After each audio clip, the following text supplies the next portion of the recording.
Olá amigos investidores, estamos de volta para mais um vídeo. No vídeo de hoje a gente vai falar sobre o fundo imobiliário de papel High Yield, ouça bem, High Yield, Habit11 ou Habitat 11, você decide como você prefere chamar, da XP Asset. A gente vai falar do relatório do mês de abril, que saiu semana passada, mas eu tô trazendo agora porque eu tava esperando que ele fosse sair só semana que vem. Por acaso eu tava procurando algum vídeo para fazer algum relatório e encontrei ele já na mesa, já pronto, e a gente tá trazendo ele. Você pode dizer assim, de abril, normal seria já estar saindo até um de maio, mas considerando que eles sempre atrasam, eles terem lançado no final do mês de maio, o relatório de abril já foi um avanço. Vários fundos lançam realmente no apagar das luzes, depois do dia 20 do mês, o relatório do mês anterior, e ele dessa vez lançou ainda dentro do mês de maio o relatório do mês de abril. Só que o fundo já divulgou os rendimentos do mês de maio, então a gente vai trazer os rendimentos relativos ao mês de abril, vai trazer também os rendimentos relativos ao mês de maio para vocês. Mas antes disso, a gente vai passar algumas informações, alguns números importantes para vocês. Nos últimos 12 meses, o fundo distribui um yield equivalente a 15,14%. Sim, 15,14%. Considerando que ele é high yield e considerando que os fundos top high grade estão pagando na faixa de 12, seria aquele valor que eu peço de spread entre um fundo high grade e um high yield para poder investir, 3%. Só que ele tem um detalhe, né? Ele está com P sobre VP de 0,95. Mês passado, se você assistiu o vídeo, vou colocar aqui no topo, em cima, um cardzinho mostrando o vídeo que eu fiz no mês passado, e lá ele estava com 6% de desconto, e o yield estava menor. Então agora o yield subiu praticamente 1%, e aí caiu naquela faixa que eu gosto de yield. O P sobre VP aumentou, passou de 0,94 para 0,95, ou seja, agora o desconto está de apenas 5%, o que é um desconto interessante, mostra aquele desconto que pode ser um desconto bom para começar a dar entrada no fundo, mas lembrando que aqui a gente não faz recomendação nem de venda nem de compra de nenhum fundo imobiliário, nenhum FIAGRO, nenhum FIINFRA, nenhuma ação.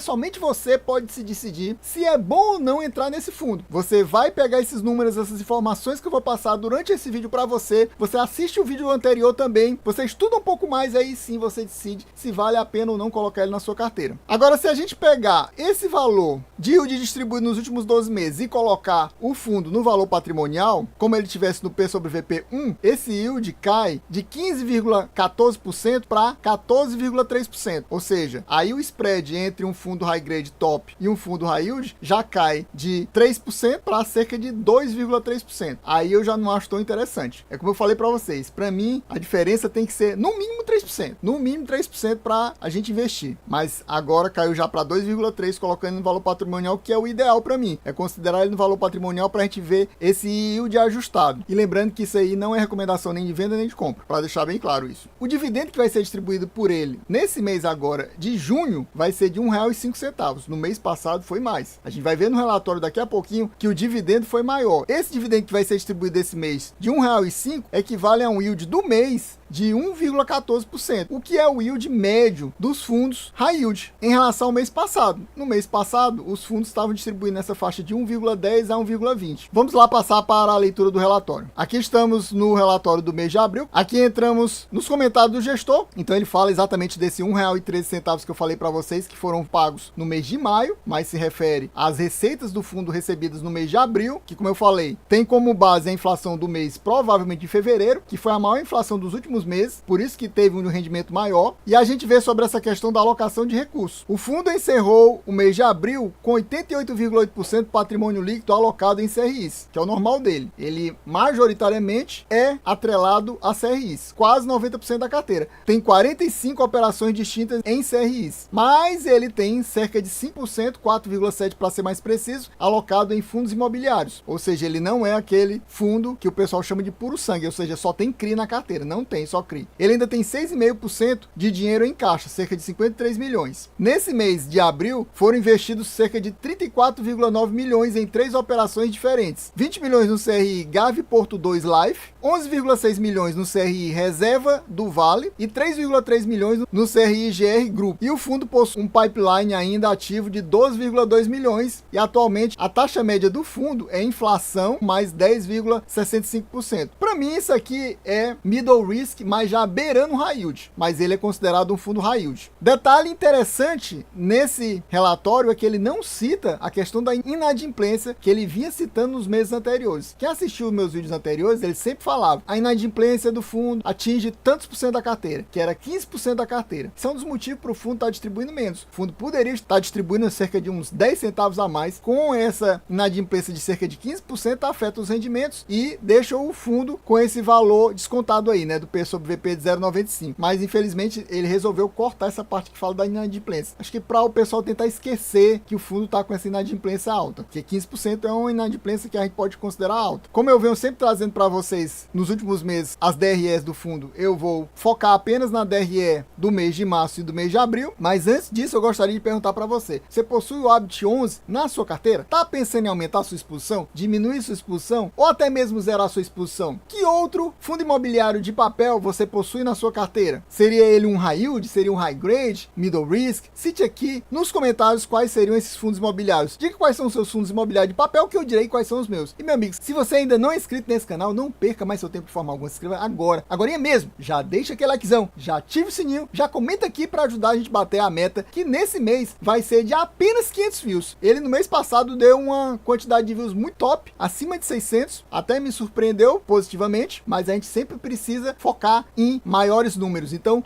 500 views, se batermos essa meta, no início do próximo mês estaremos trazendo mais uma leitura do relatório, no caso do mês de maio, aqui do Habit 11. Então, ajude a gente para bater essa meta aí com mais facilidade. Então, pessoal, chegando nessa parte da leitura do relatório, você vê que como é que o fundo distribui mais? Quando a receita normalmente aumenta ou a despesa diminui. Então, aqui você vê que a receita no mês de março foi praticamente 9 milhões, né? 8 milhões 947 mil. Já em abril foi 9 milhões 381 mil, ou seja, subiu cerca de 400 mil. Aqui ele dá uma separada na receita também com outros ativos que ele fala. No caso dessa receita com outros ativos, teve uma queda de 100 mil praticamente. Aqui aumentou 400 mil e aqui caiu 100 mil. Mas em relação às despesas, também teve um aumento de cerca de 100 mil. Até porque o fundo, como ele possui taxa de performance, e a taxa de performance eu considero relativamente pesada, ele deve ter cobrado mais taxa de performance aqui no caso. Então, aumentou aí cerca de 100 mil. Aliás, a taxa de administração desse fundo também é pesada, é 1,26%. A maioria dos fundos imobiliários cobra taxa entre 1% e 1,10%. Que cobram mais é 1,10%, e aqui é 1,26%. Então, com isso, pessoal, o que aconteceu? Mesmo com esse aumento nas despesas, como teve um aumento nas receitas, o fundo recebeu mais. Você vê que o resultado do fundo, ou seja, o lucro do fundo, foi cerca de 9 milhões, praticamente 9 milhões, muito parecido com a receita com CRIs, se você observar bem. E já no mês de abril, o resultado foi de 9 milhões 221 mil, ou seja, cresceu praticamente 300 mil. Então, no mês de março, o resultado por cota foi 1,10 em março, e ele pagou quanto? 1,10, ou seja, ele distribuiu integralmente todo o valor que ele lucrou. E no mês de abril, o resultado por cota foi 1,13, e ele distribuiu quanto? 1,13, ele distribuiu integralmente todo o valor que ele recebeu. E aqui é um dos defeitos do fundo, ele não mostra aquela linha dizendo assim, reserva acumulada ou resultado acumulado por cota, não fala. Então a gente não sabe quanto é que o fundo possui ou não possui em reserva. Então isso é ruim. Mas fora isso, essa DRE para mim é uma das melhores que tem de fundo imobiliário. Esse mês, pessoal, eu resolvi pular algumas coisas que eu coloquei nos últimos vídeos porque eram coisas que se repetem. Então já repeti nos últimos 2-3 vídeos, então resolvi excluir nesse vídeo. Você assistindo um vídeo anterior, você consegue complementar esse vídeo. Então, pessoal, aqui temos os ativos da estratégia Core, que é a estratégia principal do fundo. Essa estratégia, pessoal, é cerca de 79% da carteira, mas infelizmente esse mês eles resolveram cortar a última linha. Aqui ficava a linha que mostrava o percentual investido nessa estratégia e os valores totais investidos nessa estratégia, mas eles resolveram retirar, não sei por quê. Aqui, como eu falo para vocês sempre, aqui não tem o nome dos devedores, na realidade tem o nome dos empreendimentos. Eu até procurei numa parte mais na frente que tem do relatório falando a quem pertence esses empreendimentos, e não é dito qual o nome do real devedor de todos os empreendimentos. Até isso, ele fala de alguns